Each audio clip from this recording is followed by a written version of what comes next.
Mr. Chair, or I'm the, Thanks, I'm Tim. the chair now. Thanks, Tim. Dr. Toussaint, you're an orthopedic surgeon, is that right? That is correct. Okay. Where'd you go to med school? I went to medical school at NYU, sir. Okay. And you were, I think you said you were at the top of your class. Yes, sir. And then you trained at Harvard. That is correct. And then you joined other orthopods in a practice, right? That is correct. How many orthopedic surgeons were in your class? Were in your practice, rather? I don't recall the number of orthopedic surgeons specifically, but there were approximately 25 partners within the Okay. group. And you were a partner?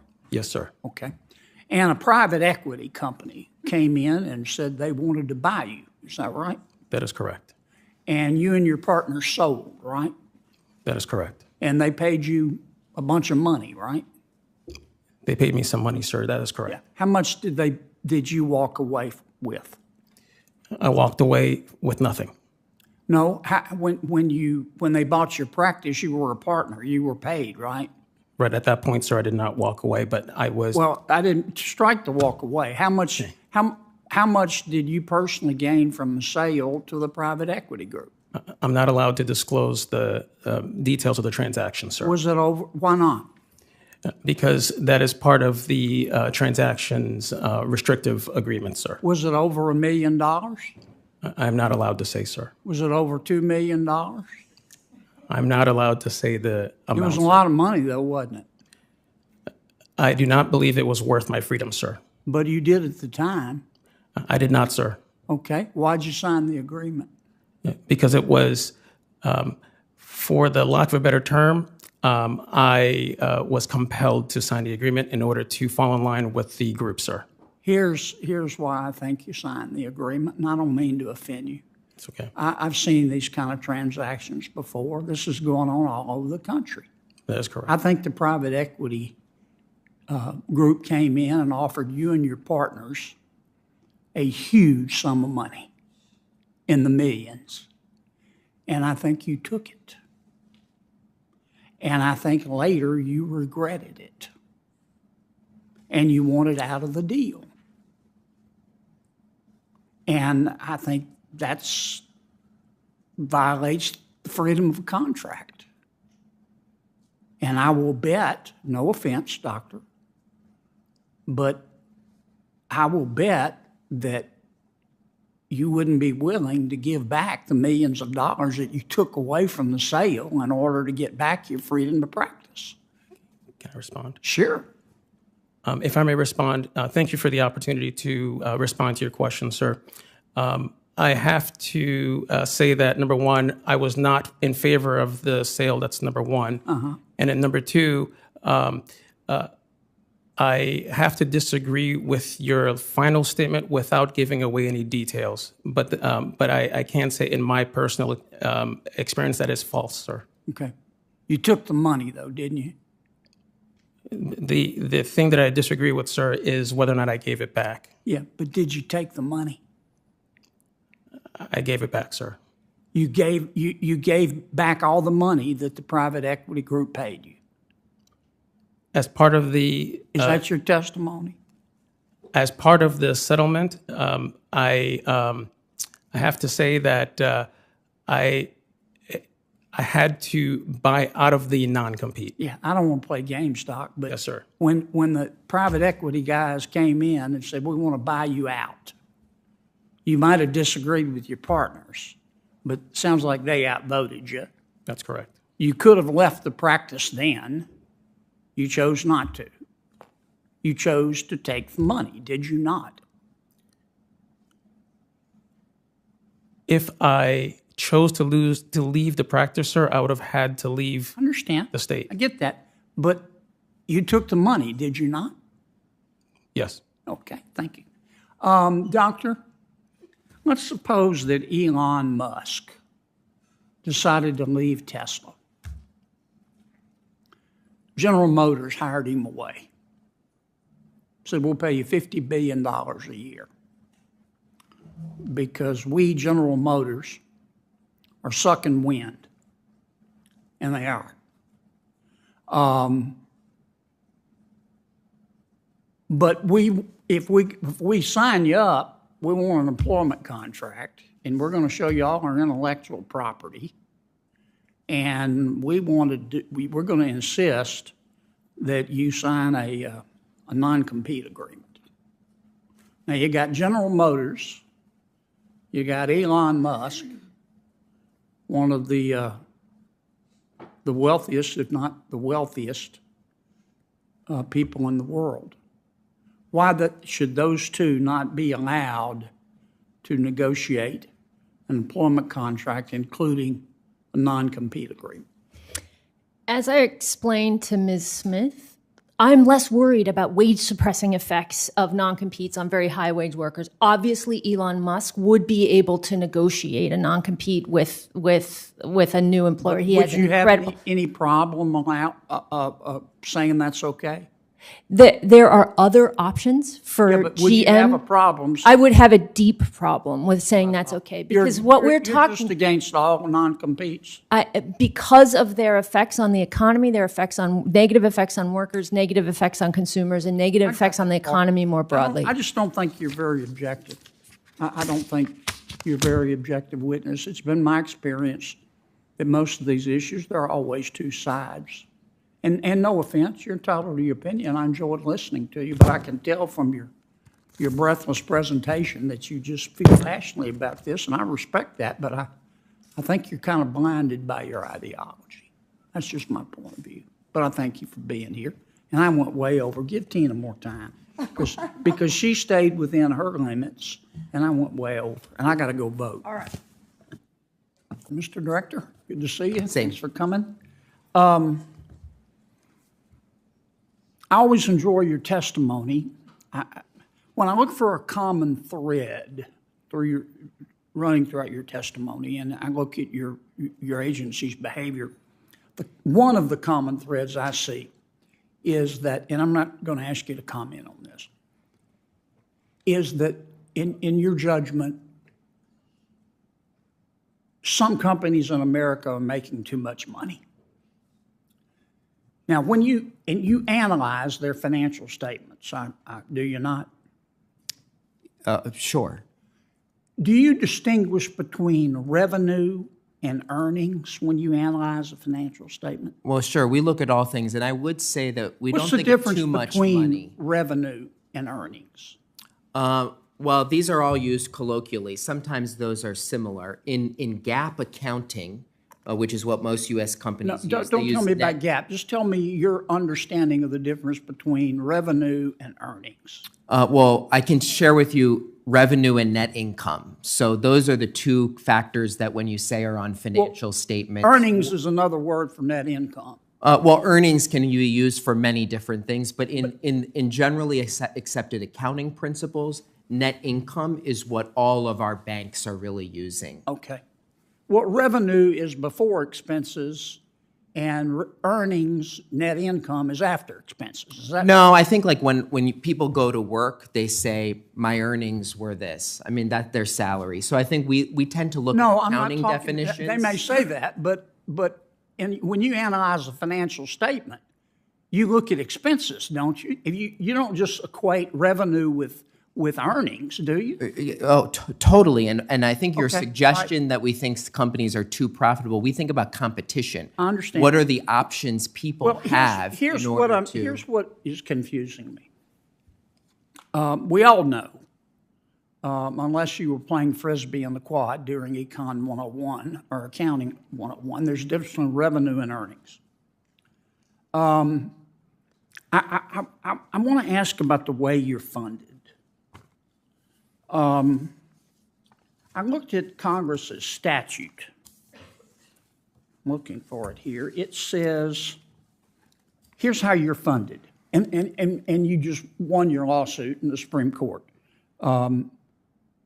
Each year, beginning on the designated transfer date, in each quarter thereafter, the Board of Governors of the Federal Reserve, where you get your money, shall transfer to your agency from the combined earnings of the Federal Reserve System the amount determined by the director to be reasonably necessary to carry out the authorities of the Bureau. It says the combined earnings, not the revenue.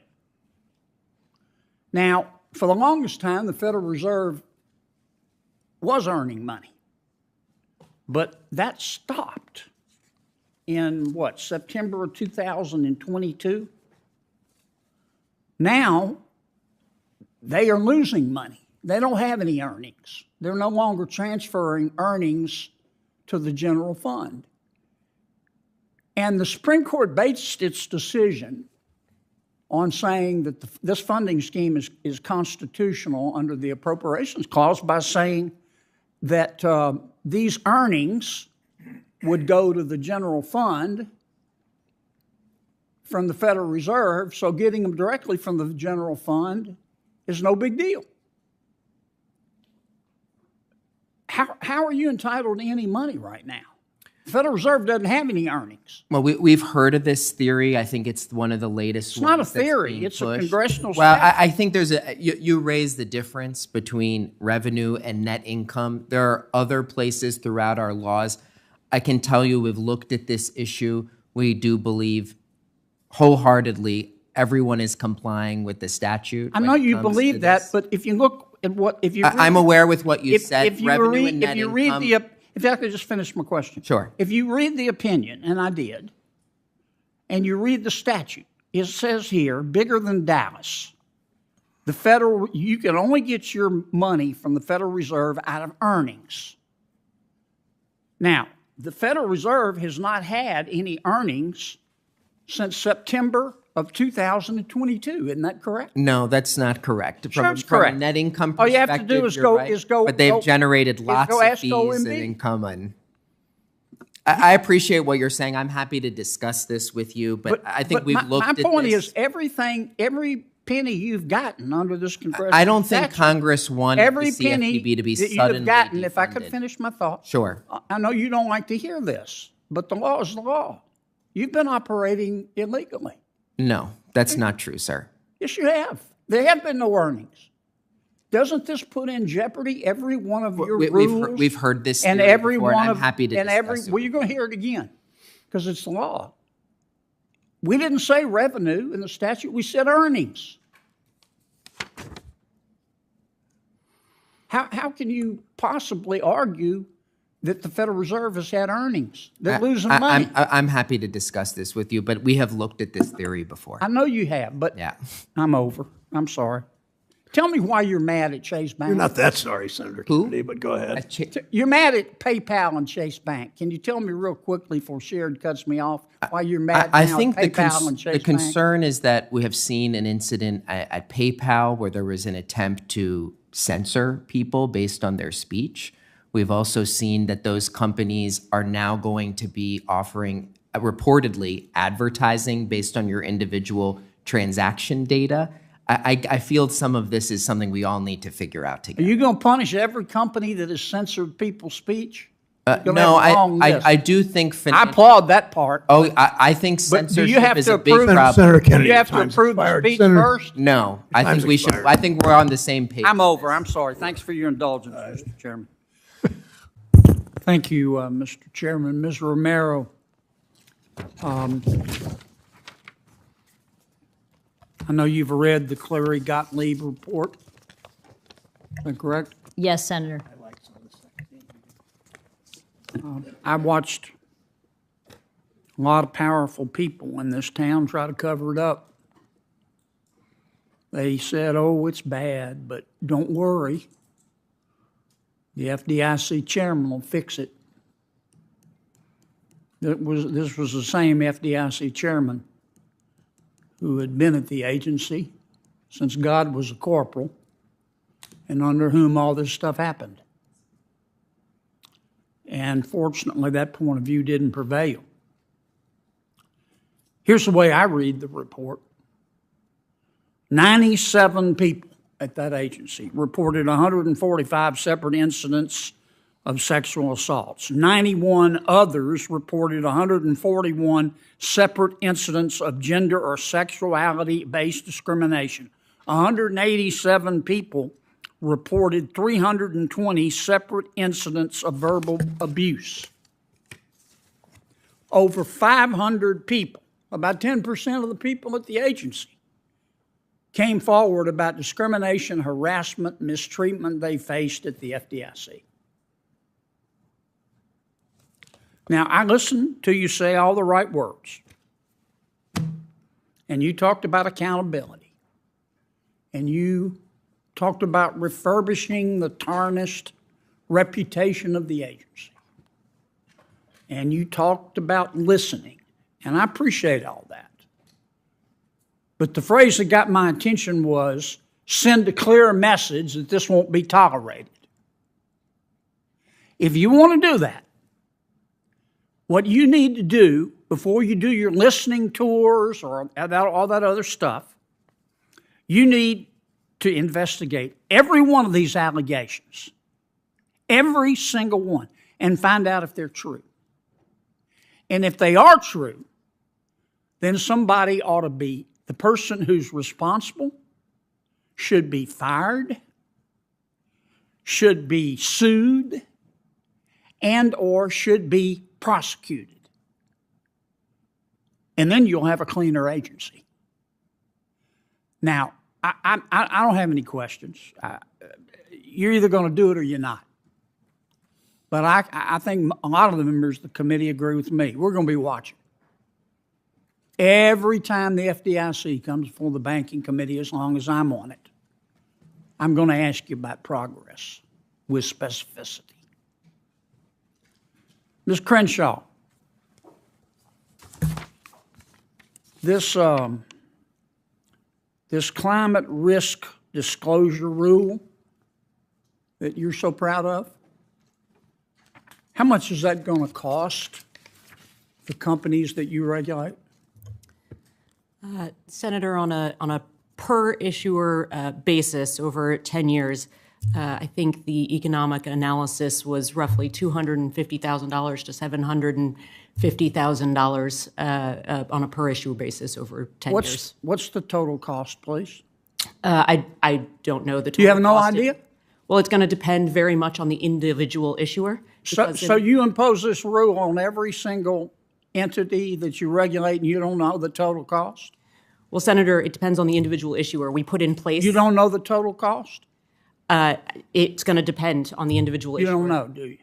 Because it's going to depend. I don't think there's necessarily... It's going to be billions of dollars, isn't it? I don't believe on a per issuer basis that it's going to be... I didn't say per issue. I mean the total cost. Senator, it's going to be billions of dollars, isn't it? I don't know, Senator. Yeah, it is. And you know it is. How much, after asking all these businesses to spend billions of dollars, how much is that going to lower world temperatures? I don't know. It's not designed to lower temperatures, Senator. It's designed to give investors information so that they can assess risk. Why don't you just send them an email? Well, I think there's a lot of securities laws that would prohibit us just sending an email. Let me be sure I understand. You voted to spend, look, we all want clean air and bright water. You voted to spend, to require the people regulated and the entities regulated by the FDIC billions and billions of dollars, even though you can't say really how much it's going to cost. You're just going to make them do it. And you can't tell me today how much it's going to lower world temperatures? Again, that's not what the rule is designed for, Senator. Well, what's it designed for? It's designed to harass people? To give investors information to Virtue assess risk, signaling? To appropriately allocate their capital as they see fit. I mean, this is insanity. You have a personal supply chain.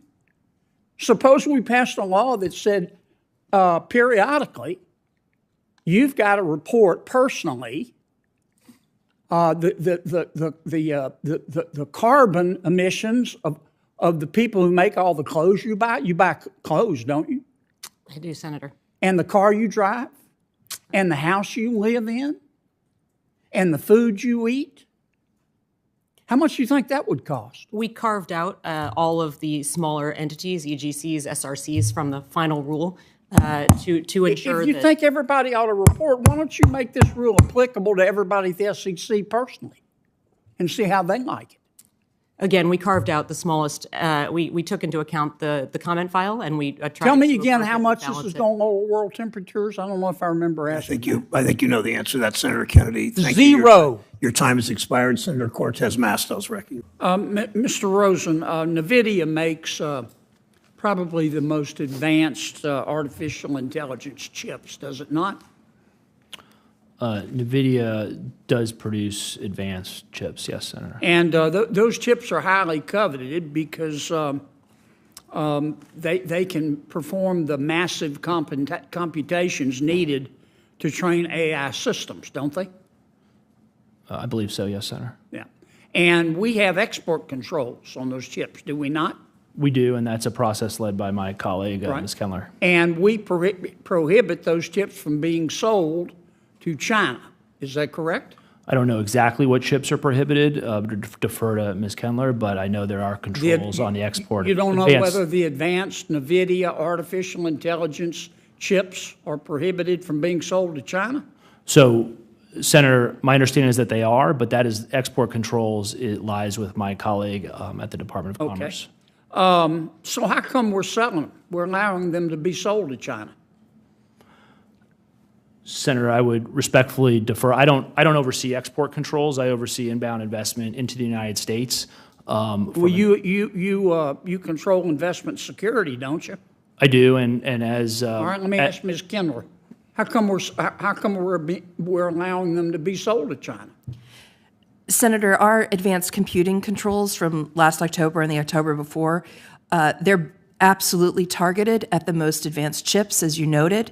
We are controlling them for export to China, and we look together with Department of Defense, Energy, and State at where they're going. Yes, ma'am, but if you go on the internet, you'll find 70 distributors, not 70 distributors, which will sell NVIDIA's supposedly restricted chips to China. And in fact, some of them will sell to China the entire servers. They cost about $300,000 a piece. They've got 8 chips in them. Isn't that a fact? Senator, I'm not familiar with the website that you're referring to, but what I can tell you... I'm referring to 70. Do you read the Wall Street Journal? On occasion, yes. You should read this article. They've identified at least 70 distributors, and they have confirmed that these chips are being sold to China. Senator... I mean, this is very disturbing. One estimate, not according to the Center for a New American Security, it estimates that the median number of A1 chips being sold already to China at 12,500. Isn't that correct? Senator, any diversion of our controls would be a matter for export enforcement, and we are tracking that very closely. But you're not aware that 12,500 have been sold? Senator, we track all sorts of data through our analytic capabilities to understand illicit procurement networks. That's very important to our work. But you don't it's something know about we're cracking down on. 12,500? I can't speak to the specific report that you're referring to, sir. Well, you need to read the paper. No disrespect. These chips have been sold, and it's been confirmed, to China's most elite universities. They've been sold to the state research powerhouse, Chinese Academy of Science, haven't they? Do you know anything about that? Senator, we look at license applications and determine whether they're consistent with national security. If it's not consistent with national security, we do not approve it. Well, all you got to do is go on, get your computer out, and go on Google and search.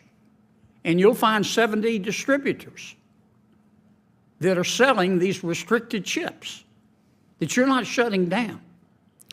And the Wall Street Journal has confirmed all of this. Sir, we would add entities like that to our entity list as a regulatory action. We would also... But you haven't done it yet. We would also have our enforcement colleagues investigate these kinds of allegations. Were you aware of this before I raised it today? Senator, I certainly am aware that when our laws are effective, illicit procurement networks stand up to violate them. 70 distributors and the thousands and thousands that have been sold right there on the internet in front of God and country, bigger than Dallas? Was your agency in charge of enforcing this aware of that? Senator, I'd be happy to connect you with our enforcement team to talk about this in more detail. Team? Yes, sir. I mean, who's on first? What's on second? We've got export controls here. And all you got to do is go on the internet, and China buys them. The export. Are you aware? Were you aware of this before I raised it today? Senator Kennedy, you've made your point clear. I share your concerns. I think this is one reason why BIS needs more funds. Senator Smith from Minnesota is recognized. Well, can I just say one more point? You certainly may. I don't think they need more money. Well, I think they need people that talk to each other and know how to use an internet and know how to read articles in the Wall Street Journal. This is not, you don't have to be an astrophysicist here.